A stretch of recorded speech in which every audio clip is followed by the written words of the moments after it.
સવારના નાસ્તામાં ઢોકળા સોસ અને વેફરના પીસ ખાતા. એટલે બેન નાસ્તો ક્યાં કર્યો આપને?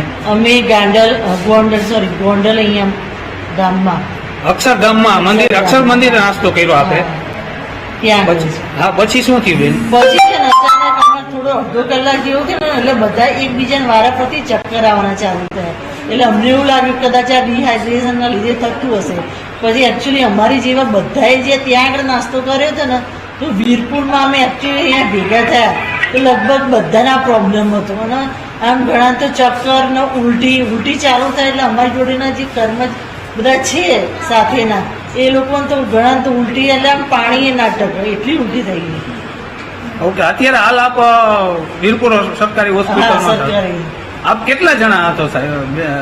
અમે તો છીએ ને અમે 11 જણ.